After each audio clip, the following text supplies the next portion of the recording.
Olá, queridos alunos, olá, internautas. Me chamo Daniel Gomes, dou aula de Sociologia aqui no Poliedro e dando continuidade aos vídeos do Zoom Poliedro, as nossas curtas discussões sobre a Sociologia, neste vídeo eu queria falar um pouquinho com você sobre as ideias da Sociologia Política de Weber, as análises que a Sociologia faz da política para você começar a se familiarizar com esse tipo de abordagem. Lembrando, como eu sempre digo, que este vídeo é meramente introdutório para você começar a pensar essas questões e para te ajudar nas provinhas de vestibular. Se você quiser aprofundar-se, conhecer melhor esses temas, recomendo para você um livro do Weber que na edição brasileira saiu como Ciência e Política, Duas Vocações, que é na verdade uma reunião de dois artigos, de dois artigos diferentes do Weber. Então você pode ler, você encontra em qualquer livraria esse livro, Ciência e Política, Duas Vocações. Muito bem, então vamos ver um pouquinho do que nesse livro o Weber fala a respeito da política, do Estado, das formas de poder. Vejamos, neste livro o Weber faz uma análise inicial do que é o Estado. Afinal, o que seria o Estado?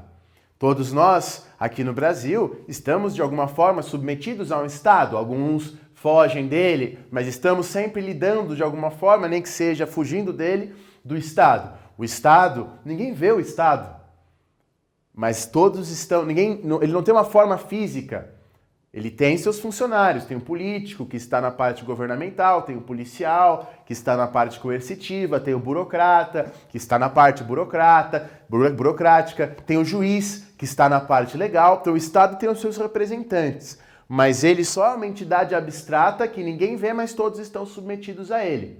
O Weber diz, o Estado possui várias funções, como eu já falei, legal, burocrática, a função coercitiva, policial, a função de proteção do território. Mas qual função, de todas essas que o Estado tem, qual função é exclusiva do Estado? E essa o define, pois essa só ele tem na nossa sociedade.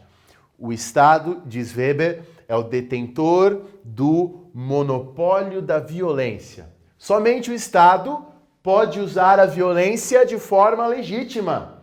Somente ele é a fonte do direito à violência. Então, quer dizer, se o policial, representante do Estado, prende, joga na cadeia e tudo mais, tudo isso, esse poder de violência vem do Estado. A violência legítima das nossas sociedades só pode ser exercida pelo Estado. Então as repressões, as proibições e etc. só podem ser do Estado. Aí você me pergunta assim, nossa Daniel, mas se o Estado é o detentor do monopólio da violência, só ele pode usar a violência, só ele é a fonte do uso legítimo da violência? Por que as pessoas obedecem a esse Estado? O que legitima este uso da violência pelo Estado?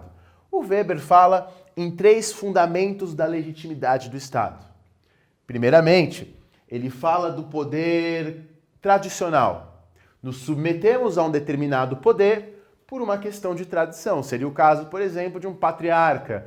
Vamos pensar uma hipotética sociedade no qual há um líder e sempre esta família foi líder, um nobre, por exemplo, de uma determinada região. E por uma questão de tradição, nós obedecemos, porque sempre foi assim na nossa percepção, e logo sempre será. Há também o poder carismático. O poder carismático, então eu obedeço a um determinado líder, pode ser, por exemplo, porque ele é um mágico, porque ele é um feiticeiro, porque ele tem poderes especiais. Podemos pensar no direito divino, sobretudo da Idade Média e sobretudo da Idade Moderna, né, no qual os reis diziam que o seu poder provém de Deus, então eu obedeço ao rei, pois acredito que o seu poder emana diretamente de Deus. Podemos pensar também no líder demagogo, uma figura aqui mais do Ocidente mesmo, das sociedades democratas, aquele líder que fala muito bem, que convence você, então eu obedeço a ele pela sua lábia. Isso é uma forma de poder. Outra forma de poder é o poder legal, ou seja, fundamentado na legalidade. Deveria ser esta a fonte de poder essencial da democracia. Deveria ser, nem sempre é. Ou que seria o seguinte, eu obedeço a um determinado poder porque a lei manda, respeitando a lei. A lei, ele é um poder legalmente estabelecido, pode ser de uma forma democrática ou não, e obedeço por essa maneira. Então são 3 formas de exercício do poder. Mas você deve pensar, mas Daniel, nem todos obedecem por esse motivo. Por exemplo, um servidor público que está diretamente ligado ao líder. Ele não necessariamente obedece por essas 3 questões. Quais seriam, então, interesses pessoais, além desses fundamentos, interesses pessoais que fazem alguém obedecer a um poder constituído? O Weber fala em 2 formas desses interesses. Pessoas que obedecem por uma questão de retribuição material, e aí seria a figura do servidor público puro e simples, que vê aquilo como um trabalho e obedece, pois receberá uma retribuição em dinheiro, por exemplo. Ou se você pensar em outras épocas, o líder de uma tribo bárbara que tem os seus, que a gente chama de bárbaro, que tem as pessoas que o seguem para conseguir despojos da guerra, para conseguir prêmios da guerra, para conseguir saques, para conseguir terras. É uma forma de exercício do poder. Ou a questão do prestígio social. Vou dar um exemplo bem simples. Aqui no Brasil Imperial existiam títulos de nobreza, quando o Brasil era império. Existia conde, duque, barão, etc. Só que esses títulos tinham pouca significação na questão factual, quer dizer, praticamente não se dava privilégios materiais para essa pessoa. Esses títulos que o Dom Pedro II dava para os seus súditos eram muito mais ligados para eles ganharem prestígio. Eles ficavam, muitos deles, satisfeitos simplesmente pelo prestígio. Então, um título, a visibilidade, a questão do prestígio legitima a obediência. O Dom Pedro jogava muito com isso, dar um título como uma forma de retribuição, de garantir a obediência de seus súditos. Então veja os pensamentos de Weber da política. O Weber tem um conceito que a sociologia brasileira usa muito, até hoje usa até de uma forma um tanto quanto diferente da que o Weber quis, que é o conceito de patrimonialismo. Patrimonialismo é o político, é o líder, ver a coisa pública como se fosse privada. Então os sociólogos sempre falam desse conceito. Quando surge, por exemplo, vamos pegar um exemplo hipotético, um determinado político que acha que um Estado, que acha que um cargo é uma propriedade sua.